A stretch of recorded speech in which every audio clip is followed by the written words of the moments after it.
For our first story, we have I 36 male was demanded a prenup from my partner 32 female at the last link. Me and my partner are long distance, I'm in the UK. She's in the USA. We've been together for over 4 years and we agreed that I would move over there for a number of reasons. So in the UK I have a great career in professional sports. I live in an upscale area and have a great prospects. We recently filed for a K1 visa for myself which was approved in record time.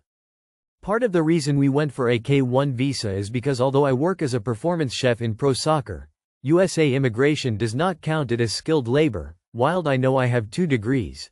And otherwise the conditions for a chef visa are unassailable for most people. So my visa got approved and suddenly my partner demands a prenup. The issue is that beforehand I was leaving my job, my home, my family and friends. I was giving up a state pension pot I've paid into for over 20 years, but I needed to pay for 35 years to qualify for a payout. We are talking over $300,000 as of right now and $700,000 at retirement. I was also in the process of spending the majority of my life savings to get myself and my possessions over link out. It's an expensive endeavor. I was making all those sacrifices as I just wanted to start a new life with her. She then starts talking about she needs to protect the money she earns. She quoted her pension even though she's only been in the job 6 months. Keep in mind I'm sacrificing a 20-year contribution.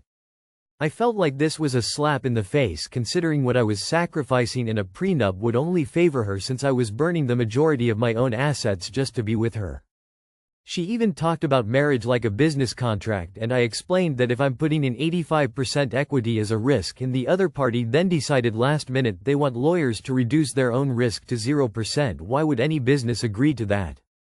She started talking about how the statistics mean divorce could be likely. She says we should talk about divorce because it's healthy to do so even though we haven't got married yet? Is this an American thing?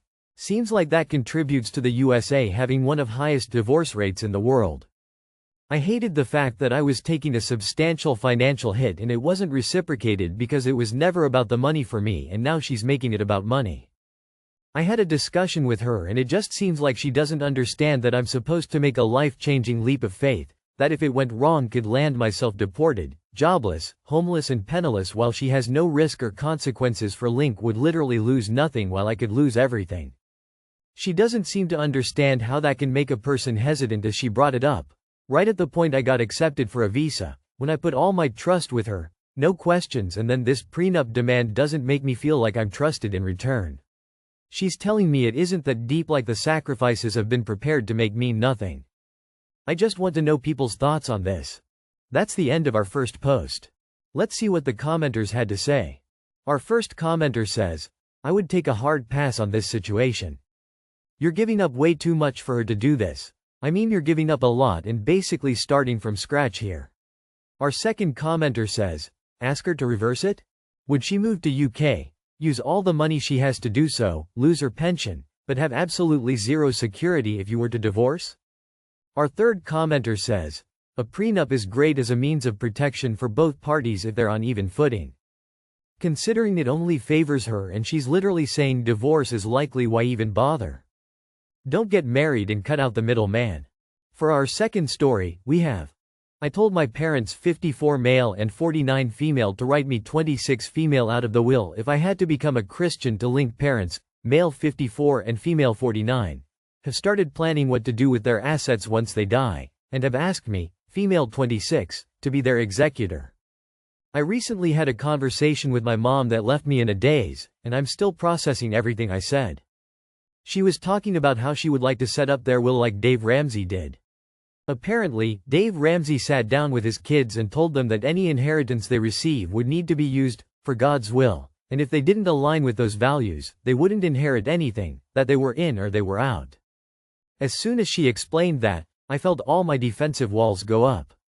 I have a lot of religious trauma, and the thought of being asked to become a Christian, or pretend to be one, just to receive an inheritance felt like too much.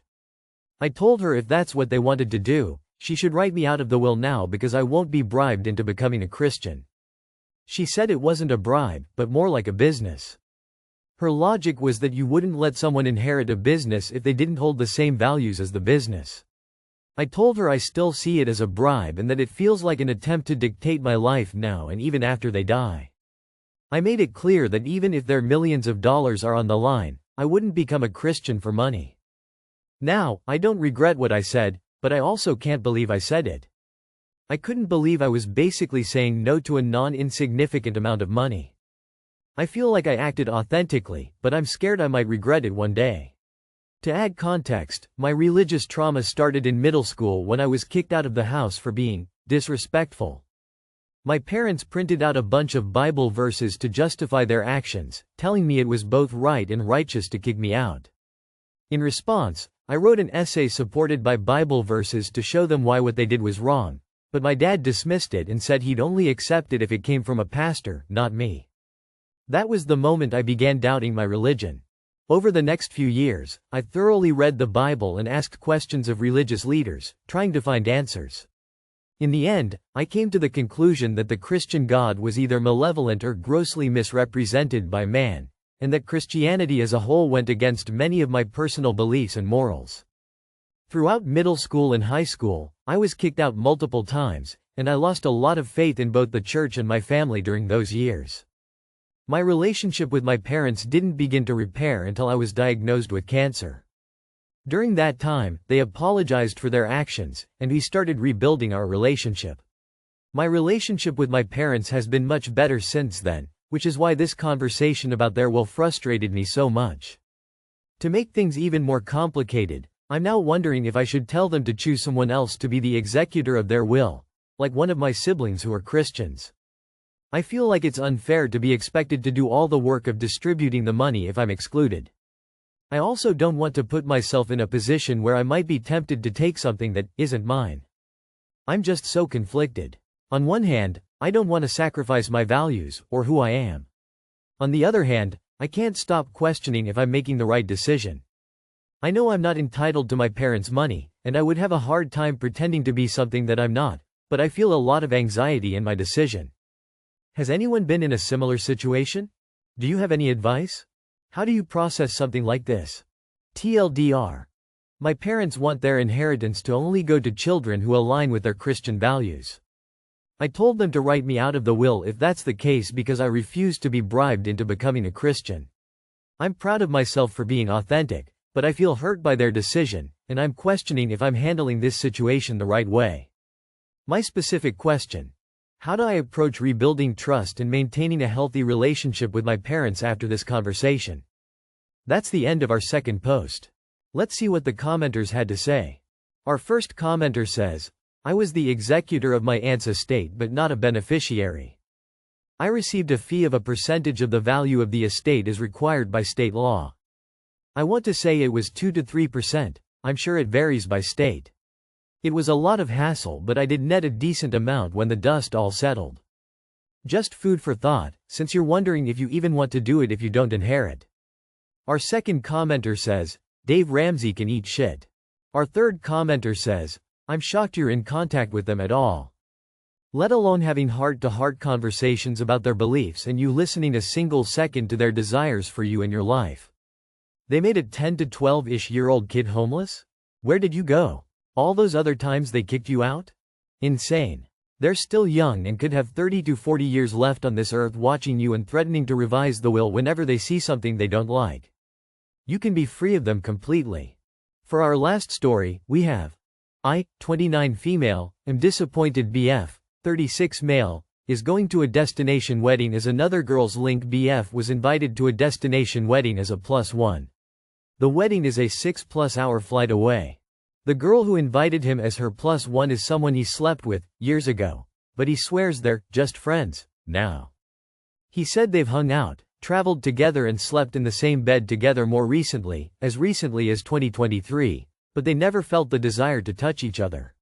We've been together nearly a year and I don't remember him mentioning her, though they've known each other for over a decade. So he said yes to attending the wedding. I feel super uncomfortable about the situation. I told my BF how I felt, and he made it seem like I was crazy for asking him for more details about this girl and the wedding. What are your thoughts on the situation? Update. The other girl lives states away and supposedly knows about me and can't wait to meet me one day. He doesn't know the couple getting married or anyone else at the wedding. Just the girl he's going with as her +1. He promises they're purely platonic and haven't been intimate for 10 years. After talking with him more, he said this whole thing is a matter of trust, and he seemed to make the conversation about me being jealous by saying he doesn't tolerate jealousy. I feel like we just aren't seeing eye to eye on why he thinks it's okay to go party with a girl I've never met, someone he has a history with, at a destination wedding. I want to be the secure, cool girl and trust him, but it's hard to wrap my brain around this. That's the end of our last post. Let's see what the commenters had to say. Our first commenter says, "My friend, F, went as a +1 with one of our other friends, M, to a wedding while she was still with her boyfriend. I know they had a twin room and I believe her that nothing happened, but everyone who knew found it very weird at the time. Very shortly afterwards she broke up with her boyfriend and is now married to the guy who she went to the wedding with. Do with that information what you wish." Our second commenter says, "Who the hell brings someone else's boyfriend as a +1 to a wedding? What's even crazier is that he accepted. There is nothing innocent about this." Our third commenter says, "Your partner told you they're going to a destination wedding with someone they've slept with before. They didn't ask for your blessing. They decided that they're going to do this, despite the impact to your relationship. I wouldn't settle for a relationship where my partner elevated a past fling over my security." That's all for today. If you enjoyed, please leave a like and subscribe. Thank you, and have a wonderful day.